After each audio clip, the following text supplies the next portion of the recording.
Assalamu alaikum. Here our topic is fiscal and monetary policies with elastic capital flows.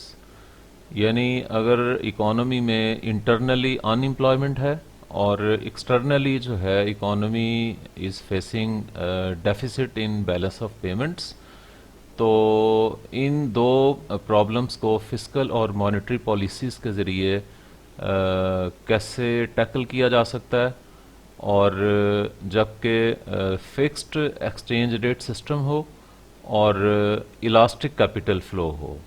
Elastic capital flu means کہ یہاں پہ diagram میں جو balance of payments curve ہے یا external balance کرو ہے وہ مور الاسٹک سپوز کیا ہوا ہے یا مور فلیٹر ہے، تو اٹ مینس کہ اس کے مور الاسٹک ہونے کا مطلب یہ ہے کہ ریٹ آف انٹرسٹ میں اگر تھوڑی سی بھی چینج آئے تو جو فورن کیپٹل انفلو یا آؤٹ فلو ہے وہ بہت زیادہ ہو جاتا ہے، اس کے اوپر امپیکٹ زیادہ آتا ہے ایون تھوڑا سا ریٹ آف انٹرسٹ بھی چینج ہو، تو that is called elastic capital flows. تو اس کو ڈسکس کرنے کے لیے ڈایاگرام کی طرف چلتے ہیں۔ یہاں دیکھیں کہ اس ڈایاگرام میں ایکس ایکسس پہ نیشنل انکم لی ہوئی ہے، گورنمنٹ ایکسپینڈیچرز ہیں، اور وائی ایکسس پہ ریٹ آف انٹرسٹ ہے۔ تو اس ڈایاگرام کے تین ٹولز ہیں، ایک آئی ایس کرو، ایک ایل ایم کرو اور تیسرا بیلنس آف پیمنٹس کرو ہے۔ تو انیشیل ایکولیبریم جو ہے دیٹ از آن پوائنٹ ای، جہاں پہ آئی ایس کرو اور ایل ایم کرو اور کٹنگ ٹو ایچ ادر، اور اس پوائنٹ کے اوپر نیشنل انکم کا لیول 1000 ہے جو کہ فل امپلائمنٹ لیول سے بلو ہے۔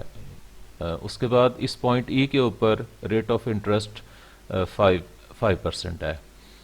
تو یہ جو پوائنٹ ای ہے یہ چونکہ بیلنس آف پیمنٹس کے کرو کے نیچے واقع ہے، اور یہ ہم اسٹڈی کر چکے ہیں کہ اگر اکانومی بیلنس آف پیمنٹس کرو کے نیچے کہیں لوکیٹ کرتی ہے تو اکانومی جو ہے اس میں اس کے بیلنس آف پیمنٹس میں ڈیفیسٹ ہوگا۔ تو یہ جو پوائنٹ ای ہے that is below to point B bar, اور اکانومی میں بیلنس آف پیمنٹس میں ڈیفیسٹ جو ہے وہ ڈسٹنس ای سے لے کے بی ڈیش تک اتنا ڈیفیسٹ جو ہے وہ اکانومی فیس کر رہی ہے۔ تو اور انٹرنلی جو ہے اکانومی ان امپلائمنٹ فیس کر رہی ہے، اور یہاں پہ جو بیلنس آف پیمنٹس کرو ہے یہ مور الاسٹک ہے as compare to L M curve, یا مور فلیٹر ہے as compare to L M curve. تو اب یہ جو ان امپلائمنٹ ہے اس کو ختم کرنے کے لیے وی ول اڈاپٹ ایزی اور ایکسپینشنری فسکل پالیسی، اوکے۔ تو ایسا کرنے سے آئی ایس کرو جو ہے that will shift right word اور اپ ورڈ، اور ایک نیا آئی ایس کرو بنے گا جو کہ آئی ایس ڈیش، یہ جو بلو کلر کی ڈاٹڈ لائنز کی صورت میں ایک کرو ہے۔ تو آئی ایس کرو جو ہے یہ پہلے والا ایل ایم کرو جو ہے اس کو اس پوائنٹ کے اوپر کٹ کر رہا ہے، تو اس پوائنٹ کا کوئی یہاں پہ کوئی اسپیسیفک نیم نہیں ہے، لیکن اگر ہم یہاں سے نیچے ایکس ایکسس پہ آئیں تو نیشنل انکم کا لیول جو ہے وہ ڈٹرمن ہوگا، اور یہ رفلی 1400 کے قریب ہو سکتا ہے۔ اس کے بعد اگر ہم اس پوائنٹ سے وائی ایکسس کی طرف آئیں تو جو ریٹ آف انٹرسٹ ہے رفلی that will be 7%۔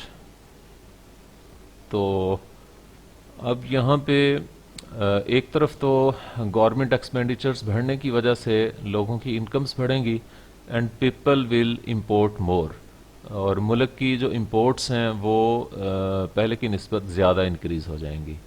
On the other hand rate of interest بڑھنے کی وجہ سے جو شارٹ رن میں کیپٹل انفلو ہے وہ انکریز ہو جائے گا، تو جس کی وجہ سے اکانومی میں ایکسٹرنلی بیلنس آف پیمنٹس میں سرپلس کریٹ ہو جائے گا.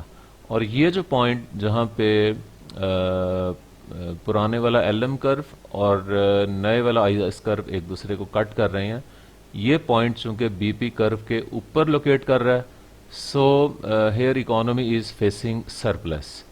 تو اب اس ایکسٹرنل پرابلم کو, اس سرپلس کو واشڈ آؤٹ کرنے کے لیے جو ہے وہ سافٹ مانیٹری پالیسی اڈاپٹ کی جائے گی. سافٹ مانیٹری پالیسی اڈاپٹ کرنے کی صورت میں ایل ایم کرو جو ہے وہ نیچے کو یا رائٹ جانب شفٹ ہو کے, تو ایل ایم ڈیش جو ہے یہ جو بلو کلر کی ڈاٹڈ لائنز ہیں یہ کرو بن جائے گا. تو ایسا ہونے سے جو ہے وہ ریٹ آف انٹرسٹ 7% سے کم ہو کے 6% پہ آ جائے گا.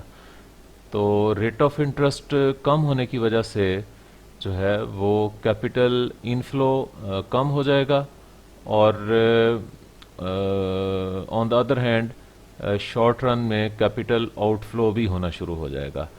تو جس کے نتیجے میں یہ جو سرپلس ہے اکانومی میں یہ ختم ہو جائے گا, اور اکانومی جو ہے وہ پوائنٹ ایف کے اوپر آ جائے گی. اور یہاں پہ دیکھیں کہ آئی ایس کرو, ایل ایم کرو اور بی پی کرو تینوں ایک دوسرے کو سائملٹینیسلی کٹ کر رہے ہیں. تو سو گڈس مارکیٹ, منی مارکیٹ اور بیلنس آف پیمنٹس میں پوائنٹ ایف کے اوپر سائملٹینیسلی ایکولیبریم جو ہے وہ اچیو ہو جائے گا, اور اکانومی میں جو انٹرنلی ان امپلائمنٹ ہے وہ بھی ختم ہو جائے گی, اور ایکسٹرنلی جو ڈیفیسٹ تھا جو وہ بھی یہاں پہ واشڈ آؤٹ ہو جائے گا. That's all. Thank you.